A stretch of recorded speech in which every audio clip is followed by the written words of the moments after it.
This conference will now be recorded. Great. Hello, everybody. Welcome to the meeting. I'd like to call it to order.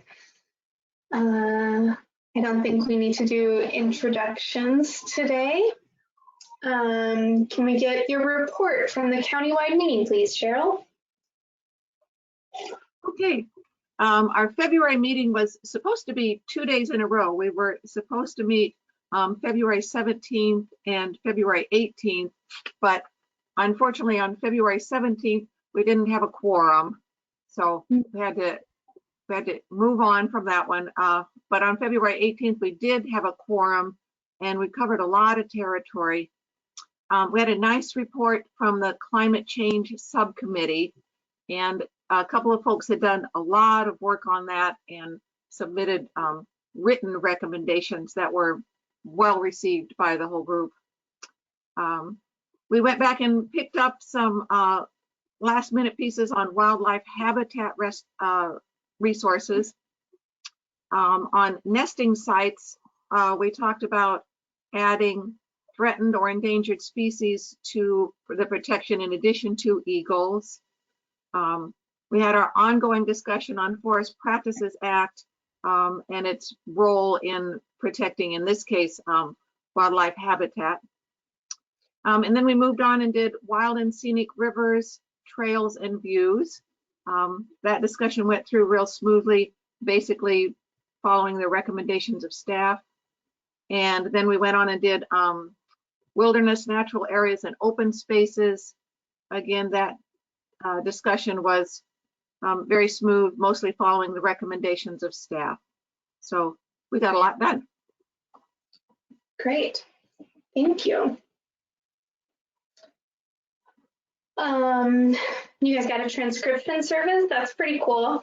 How many hours of your life is that gonna save you? With all the staff, probably a good 20 to 40 hours, I would guess. A month or a week, or what is that? A month. That's insane. Yeah. Well, good for you for finding somebody else to do it. Exactly. Yeah, we're happy. Yeah. Cool. So we'll just wait on that then. No public here today, so it looks like we're moving right along to Goal 6 topics. And it looks like we've kind of touched on a lot of them already doing Goal 5 stuff. I'm just scrolling through my agenda packet here, trying to get to the right table. It's page 15 if anybody else is looking for it.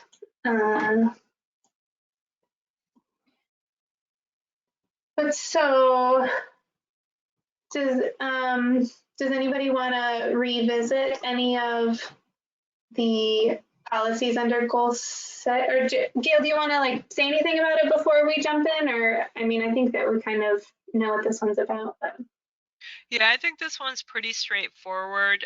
We did put together some background information that was included in your packets, so I don't know if anyone had any questions or comments on that. But really what we're going to be looking at primarily will be things like air pollution, water pollution, and water quality, noise issues.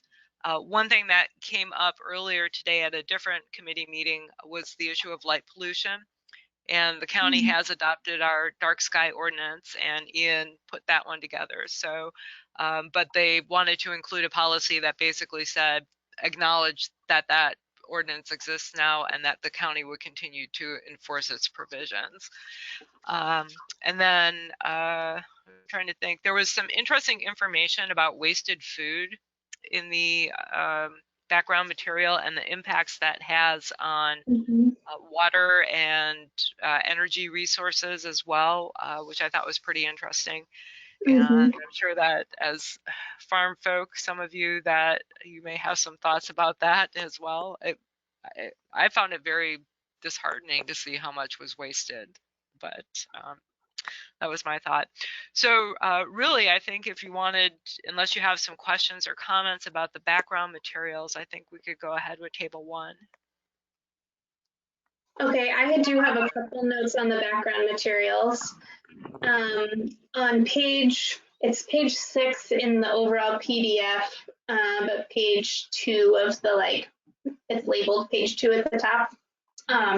It mentions that we don't have an air quality monitoring station in Clatsop County, and I was just wondering if that's like, can we get one, or like, what does that entail? How big a deal is that?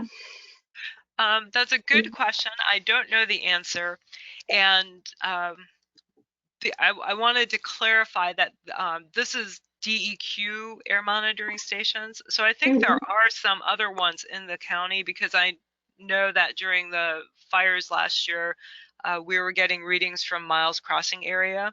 So I don't know how that is, or who is running that, but it's not showing up on the DEQ page. So I can check into that question about how we get air monitors here, but I don't know. Or if like we could just get that one that exists to be DEQ certified or something. I don't know what that would take. Yeah.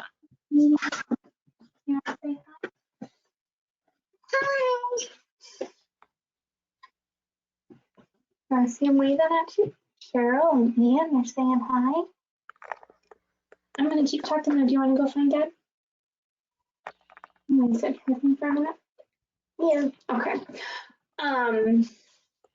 But yeah, like when the wildfires were happening, I was checking that air quality index site like twice a day or more.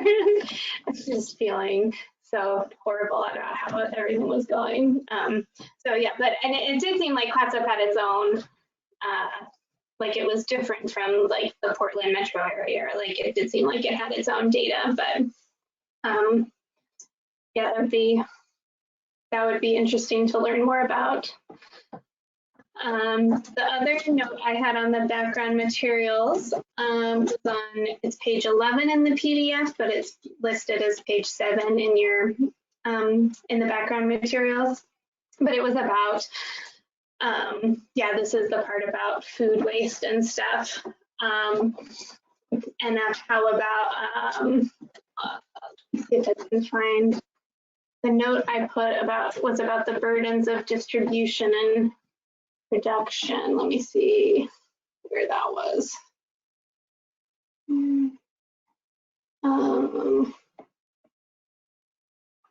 Maybe this is, oh yeah, because of the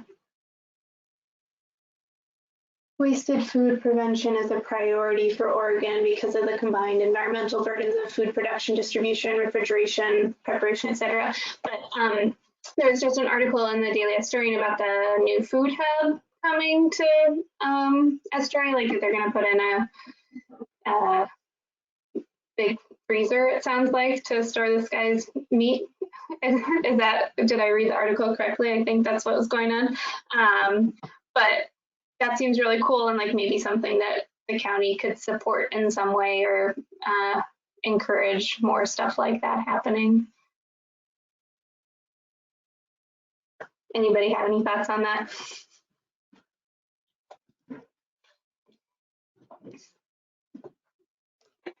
No, cool. Okay, well, those are my comments. So should we move on to the policies then? Jen, I have one question for Gail. Yeah. Gail, where it says in yellow that this policy was previously reviewed, can we assume that if there were any decisions or recommendations or something that they would have been written in there, and that if we're not seeing specifics that we discussed it but didn't recommend any changes? Yeah, you may not want to assume that. So what I will do is bring up that table while we're talking so that you can see and we can identify if there were any changes. I think what happened, well, not that I think, I know what happened. It just got to the point where I had to get the agenda out, so I didn't take the time to go through everybody's old policies. So, but I'll bring that up, Cheryl, and then we can look at it. Okay, thank you. Yeah, I also could have gone and pulled my notes, but I didn't have time to do that. So thank you. You're welcome.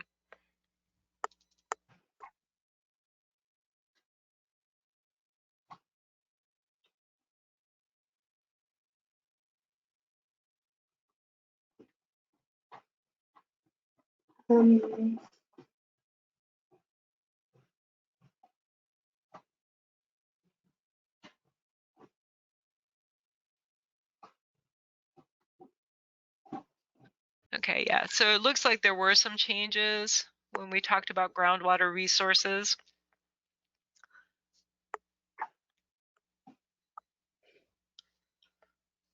Mhm. And let's see here.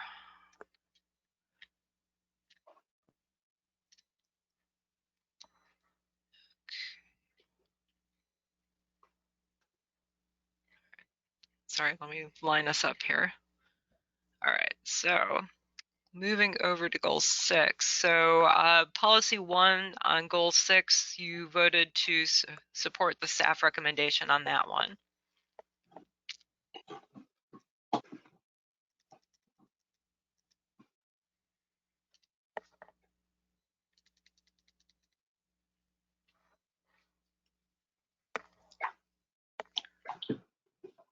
And I don't know if you want to go through these one at a time, or if you just wanted to ask if there were any that we had objections to, but I'm good for policy 1 to retain staff as staff recommendation. Same here.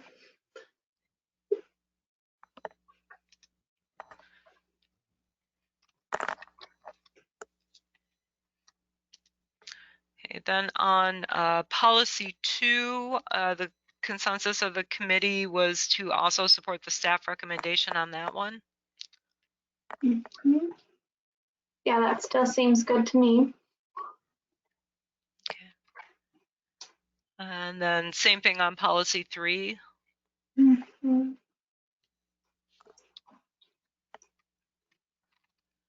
Okay, and then policies 4 and 5, we did not discuss previously because they were not related directly to the groundwater resources, so we haven't looked at those yet. And Oh, but apparently we reviewed them as part of the energy discussion. Yeah. And let's see, I just did that table this morning.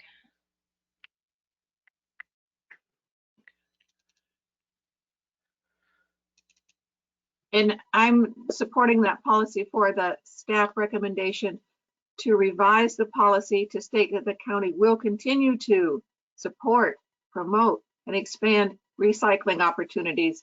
And I think we've talked about that before, that it's a great need out here in the country where we don't have curbside recycling. And we used to have to figure out and remember and put on the calendar which weekend we could go to Swenson to do the recycling, but now it's every weekend. So that's far better than it was before, but we want things to keep going in that direction.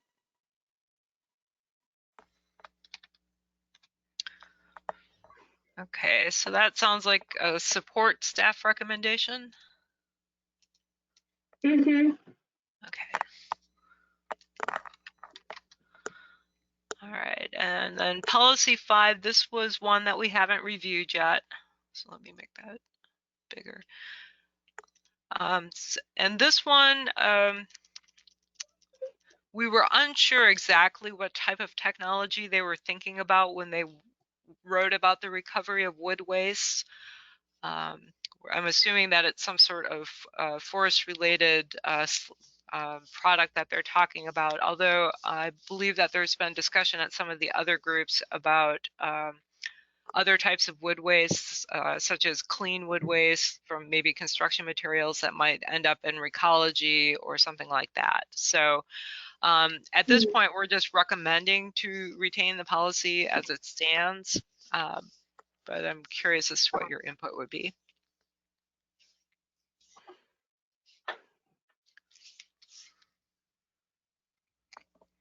Yeah, it's not really something I know anything about.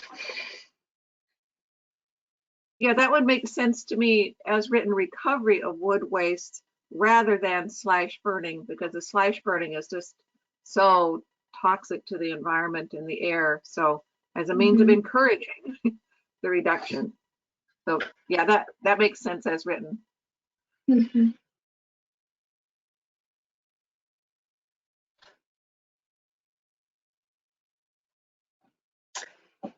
And then it looks like policy 7 is the next one that we haven't talked about yet.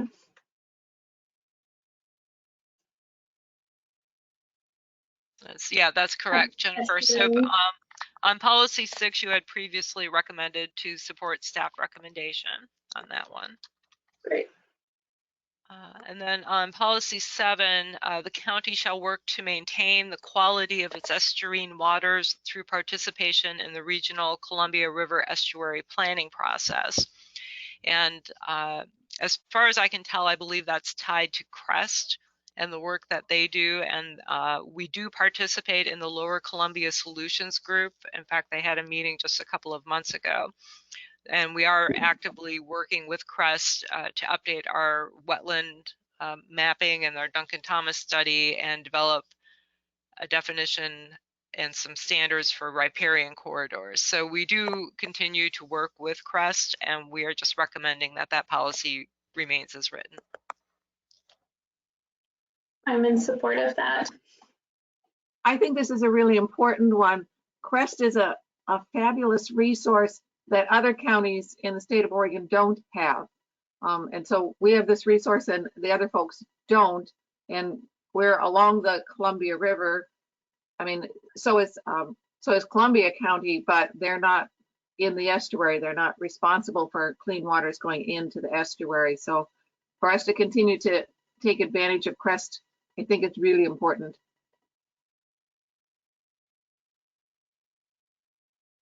Okay, I'm going to mark that one as support staff recommendation on that one.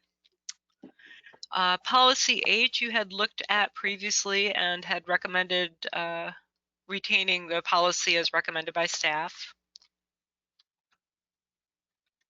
And then policy 9, you had also recommended supporting the staff recommendation. Mm-hmm. Okay, so then that covers everything that we did previously. So let me close that out. That brings us up to policy 10, which is subdivisions adjacent to major arterials shall address the reduction of noise impacts in their site plan. And we are recommending that the policy be retained. Mm-hmm. That makes sense.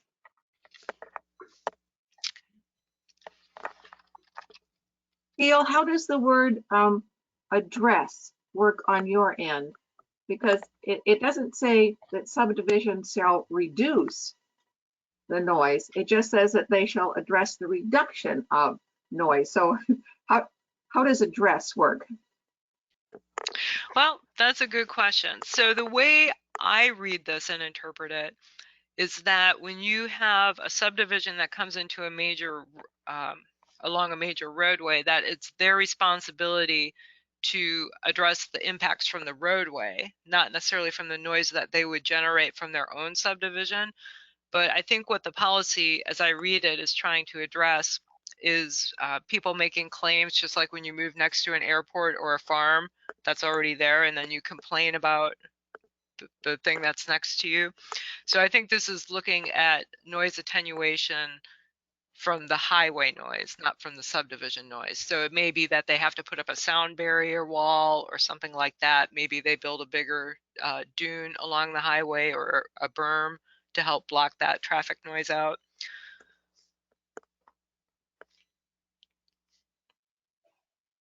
Yeah, I don't think there's actually any prescribed method in our code, in our subdivision regs, right, Gail? They just have to come up with some kind of plan, right, to mitigate noise coming from the highway. Yep. And that's just for new building sites?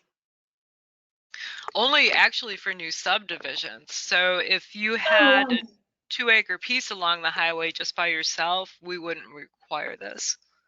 Mm-hmm. Okay.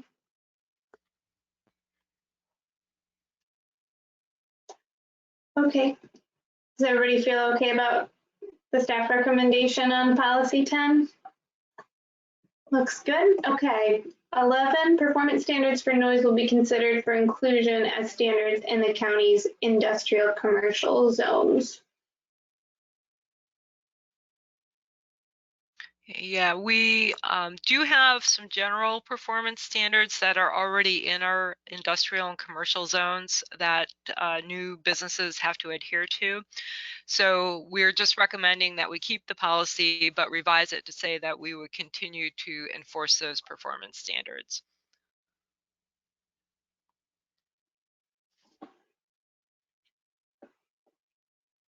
I'm good with that one to support staff recommendation, the revision. Same. And policy 12, the district conservationist shall be used for technical evaluation of all development activities, including subdivisions and major partitions that could create erosion and sedimentation problems with his or her recommendations incorporated into planning approvals. And so this is the NRCS person? Okay. Yeah, and I did not actually realize until I dug into this policy that we had a district conservationist. So I learned something new about that. Typically, when staff sends out our public notices, we send it to the Soil and Water Conservation District, but we haven't included any USDA reps on our comment list. So we are recommending to just retain the policy and to poke and prod staff to remind us to include the district conservationist on our notices. Has anyone worked with our district conservationist? I met him one time. It was at the time Thomas Gherkins, and he works up in the Soil and Water Conservation District office above the post office. How big is the district? What area is he responsible for? Sorry, I couldn't. It looks like Kelly's talking, but I can't hear her. Yeah, I can't hear either. I can't hear Kelly. Not working. It shows your mic is on, but it's not. We're not getting any sound.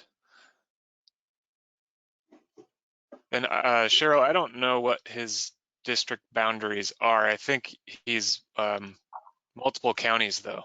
It's not just Clatsop County, as far as I know.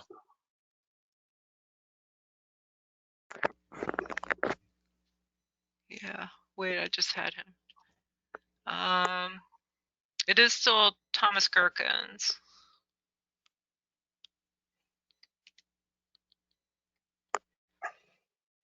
And it looks like they operate out of Tillamook.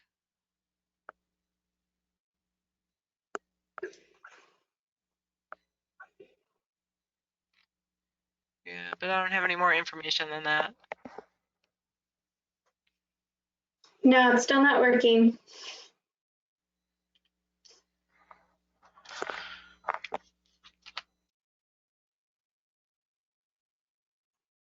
I think that Kelly's worked with him before, so it will be useful to hear what she has to say.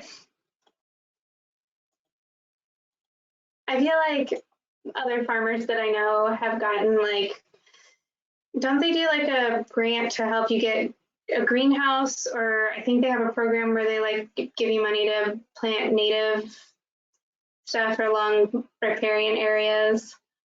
I feel like I've heard about them, but I don't know the details about what they do.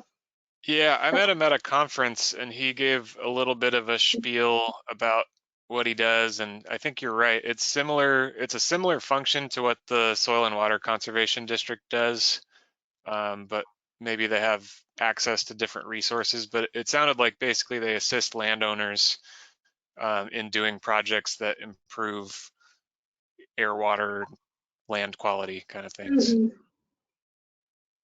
Let's see. Still not working, Kelly. Do you want to text me your comments? Call in or something?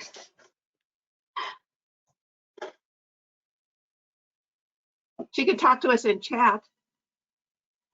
Oh, yeah. Well, now she's gone. I forgot we've got that chat, though. Meanwhile, policy 12 looks good and it makes sense to include him in the public notices. So 12 looks good.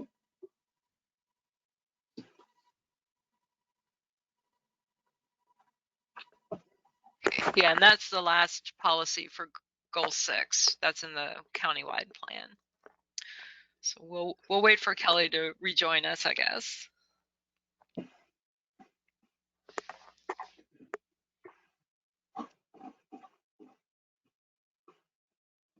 Gail, when do you think the transcriptionist might have notes for us? We're hoping to have them in April. We sent her probably about 10 meetings worth of backlogged summaries, including 2 or 3 from the countywide and a couple of other groups. So it may be a month or 2, but we're hoping for April. And then after that, as we start incorporating them into our process, then hopefully it'll be on a monthly basis then.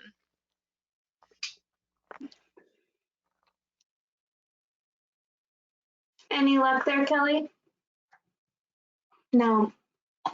Ian or somebody mentioned there's a chat box. You could just type in the chat. Great.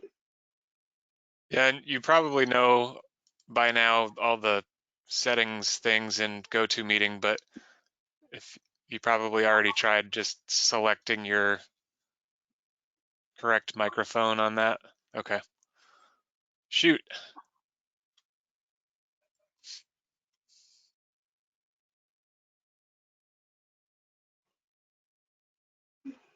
Okay, and while Kelly's typing, just to give everyone an update with our wetlands, where we're at. So we have pretty much finished up with Crest. They seem to have completed their work. We're going to be meeting with them on Monday and some state staff to work out a schedule to do a workshop for all our citizen advisory committee members that will look at what Crest has done and put together and have question and answer, and then kind of talk about what our next steps will be, because we still have to wrap up that Goal 5 wetland review yet, which we haven't completed. So we're probably looking at a workshop maybe at the end of March, beginning of April, and we'll have more information on that after we meet with everyone on Monday. And Kelly says she's going to keep working on it. So Kelly, did you have anything to say about the NRCS representative? Have you gotten any grants from them? You have. Oh, cool.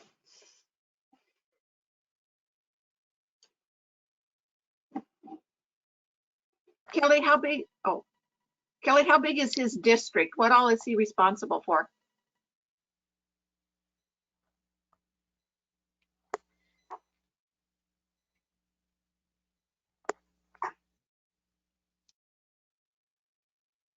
Okay.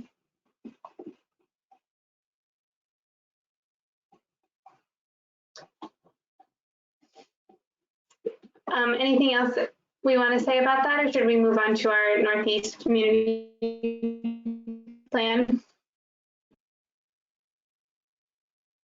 Okay, so we've just got one policy here about houseboats.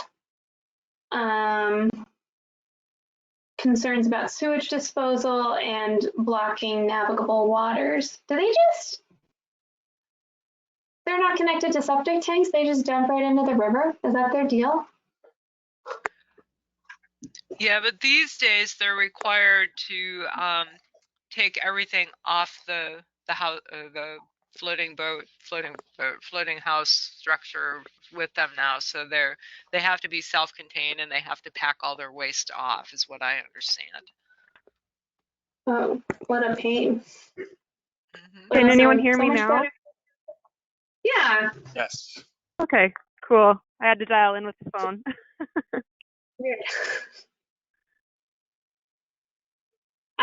Do you want to say anything else about Thomas? No, he's great to work with. So if anyone wants to work with him, but Like, what other kind of resources? Like, they have, there's money through the USDA grants, or like, what do they do? there's different programs, so it depends. But they like this last year, he got a lot of resources for like building high tunnels for farmers, and they work with like riparian areas and replanting like native wildlife habitat. They do some like forestry stuff too. It's pretty extensive. They just did a like county-wide like listening session, but a lot the conservation districts work with them, and a lot of farmers work with them, and yeah, there's a lot of like programs through the US or the NRCS that you can like hook up with as a business or as a private land owner in general. So. Mm-hmm. And to you, does it make sense that they would be consulted on these development activities that we're talking about in this policy? I mean, I think so. I mean, at least just like another group to help support or, you know, whatnot. So. Great, thanks. Does anybody have any comments about this policy 3 about houseboats? There are also historically houseboats out on the river in the islands. Is there a moratorium on all houseboats everywhere except on the John Day River? Is that how it is now? That's correct. And there are basically, I don't know if it's a written agreement, but anything that was out there before that 2000 date is allowed to stay. We work pretty closely with DSL on this, especially in recent years. They've been coordinating better with us. And as structures get replaced, we're trying to make sure that everybody is communicating to make sure that they can be replaced, that they're consistent with what we would allow as a non-conforming structure, that they've got their ground submerged land lease with DSL and everything like that.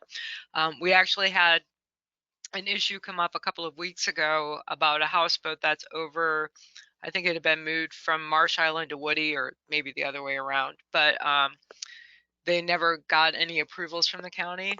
And so the state is looking now at some code enforcement action in conjunction with our code enforcement to bring them into compliance. But yeah, any new houses out there, any new floating structures are going to be very limited because they're just not permitted. We have allowed some replacement, but that's really about it. Nothing new.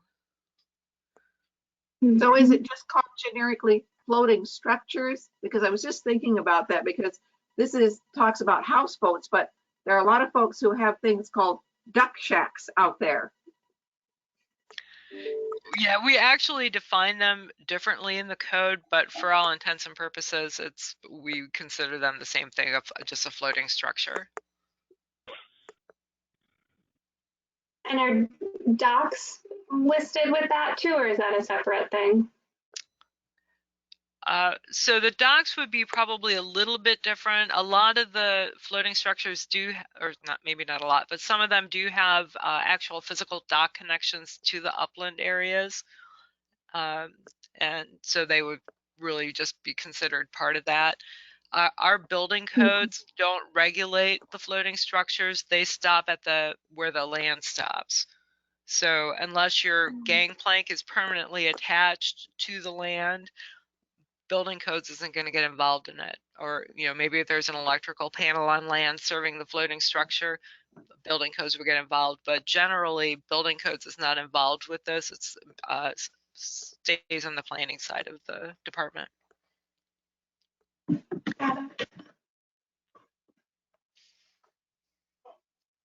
Okay.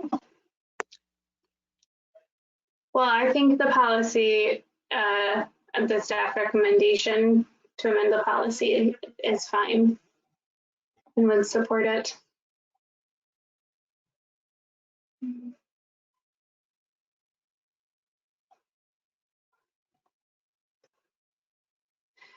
Okay, so then we've got table 3, new issues and policies.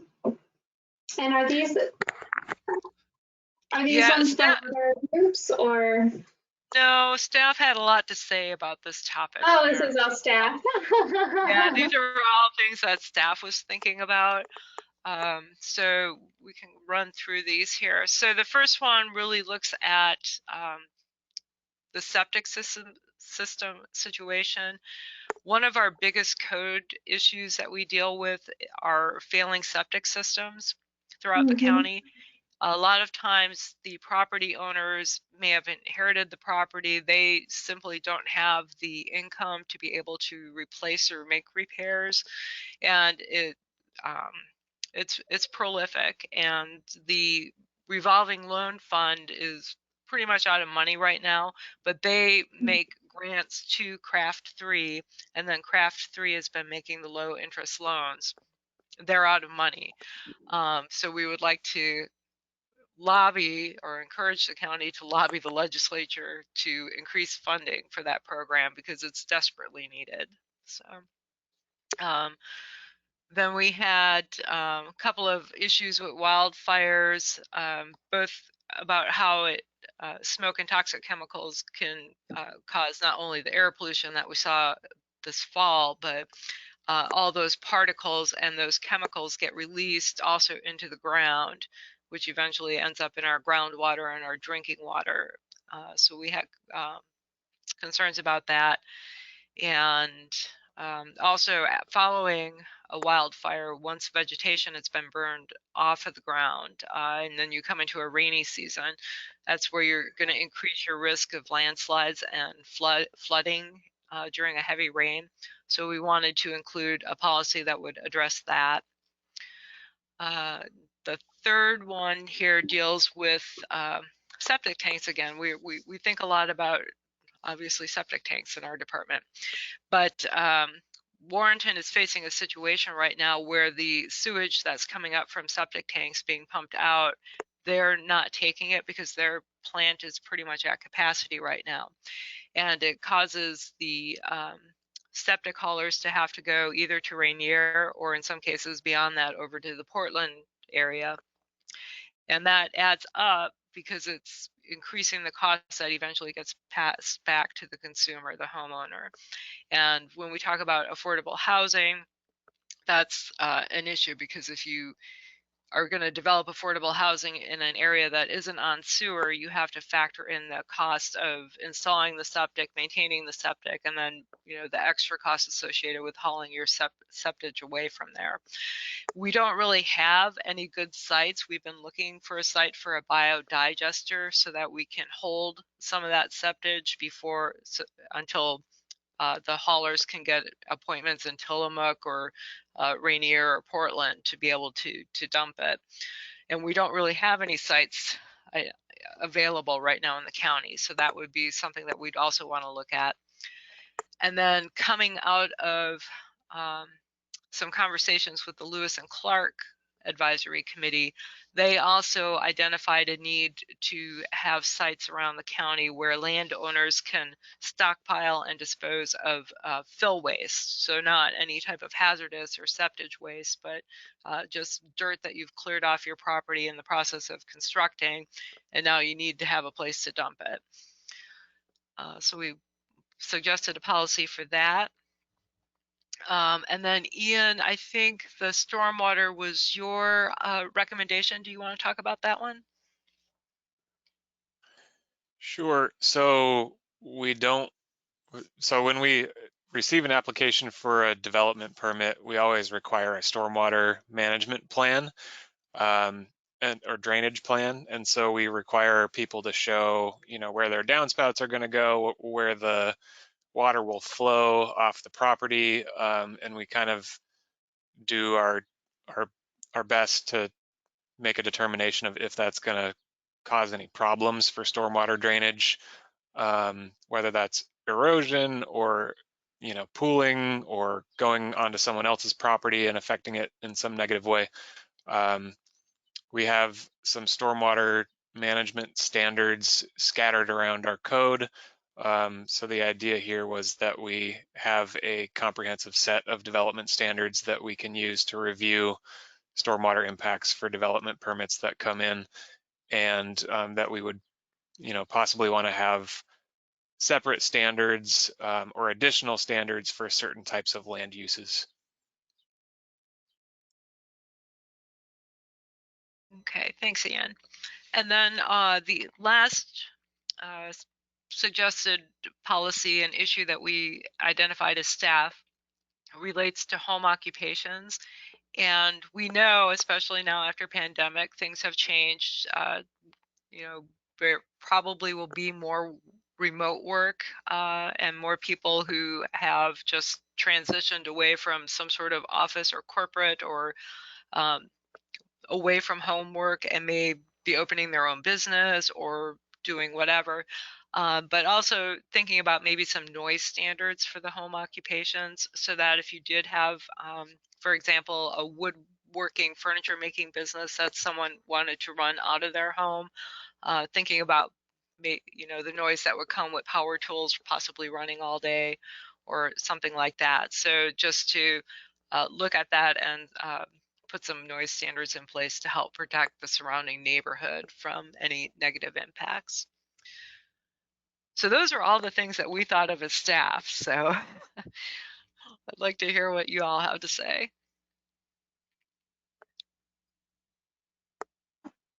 These look good, Gail, and I'm particularly glad that y'all are thinking about septic tanks. Thank you. My house is on a septic tank. All of my neighbors are on septic tanks. I assume that Dirk is on a septic tank. Jen and Kelly, are you guys on septic tanks? Yeah. Yep. Yeah. Everybody on the CAC in Northeast is on septic tanks. So I'm glad that the county is thinking about them. And this concept of inheriting property with an old septic tank and not being able to afford to replace it, that's a very real one. So thanks for thinking of that and putting something in there to try and address that, to try and get some funding for that. I am in favor of all of these proposed solutions. Me also. Same. Are there some areas where we may have missed something, or thoughts that you have about other items or issues that we need to address?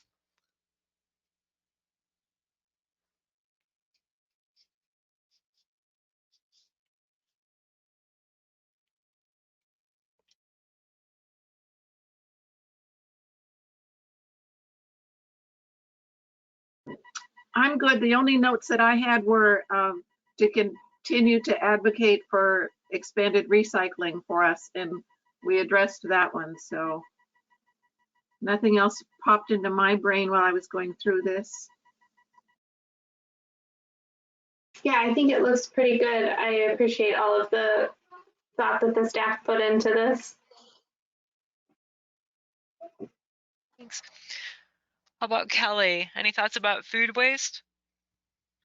I mean, it pisses me off too. But yeah, I don't really have any like actionable things about it. You know, we don't personally, like, as far as like farm goes, we don't have a lot of waste because we are able to sell everything that we grow, and if we don't, we send it to the food bank. So like, I'm not wasting food at my point.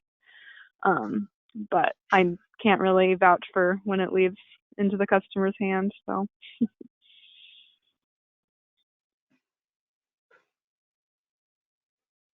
Okay.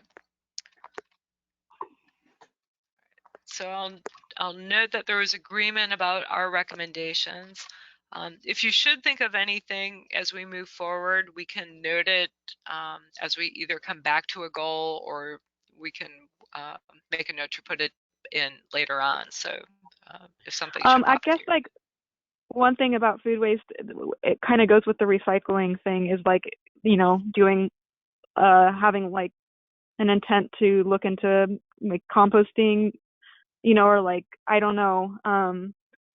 I know like larger municipalities are doing it. And I know there's a lot of issues around it and whatnot, but yeah, around here, it's either you throw it in the garbage or you do your own composting, and composting is like actually pretty difficult. People think it's easy and they just throw stuff in a pile, but that's not really composting. So yeah, it's something I would like. I know that it's expensive and it's a big, huge project, but it's a pretty cool one if possible. At our house, it goes to the chickens. Yeah. At our Okay. house, we have a pile that we dump all of our stuff in. It kind of decomposes, but yeah, we do very poor composting here. Okay, Kelly. So I put in that we need to look at encouraging composting, but making sure that we're getting our food and our organic waste separated from all the other solid waste. So Right. Yeah. Yeah, because it can be a really valuable resource if done properly, but yeah, it takes a big coordinated effort to get the right materials in there. Move it all around at the right time. Yeah. I mean, it's something that I've heard a bunch of people talk about small business wise, but it's a lot. So. yeah.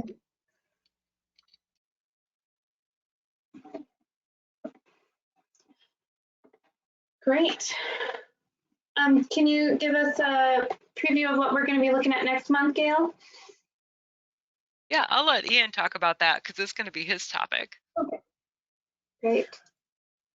Yeah, so next month we are going to be talking about Goal 8, which is recreational needs. And there will be some background materials which will include our current Goal 8, which was not too old. Gail, do you know offhand what the year was that Goal 8 was updated last? Yeah, 2006. 2006. So compared to everything else, almost everything else that we've been looking at so far, that's pretty new. So we have had a work session with the Planning Commission already on Goal 8, as well as with the county's Recreational Lands Advisory Committee. So we'll be letting you all know what we got from those work sessions, and you'll be able to add anything or modify anything. And yeah, I'll be pulling together background materials, and we'll be sending those packets out as usual in advance of your meetings. So if you have any specific questions on that stuff, feel free to call or email me. But recreation is always a fun, exciting topic to talk about, relatively lighthearted and easy. So looking forward to that. Yeah. Great. Yeah, and for anyone wondering what happened to Goal 7, we haven't omitted it or forgotten about it, but we want to wait until the county adopts the update to the multi-jurisdictional natural hazards mitigation plan, which should be coming up in the next few months. But what we really are hoping to do is once that plan's adopted is to just pull those recommendations out of that plan and incorporate them into our Goal 7, dealing with hazard mitigation. So that's why we have taken that one out of the order of things and have put it off to the side. So, but we will come back to it. Cool.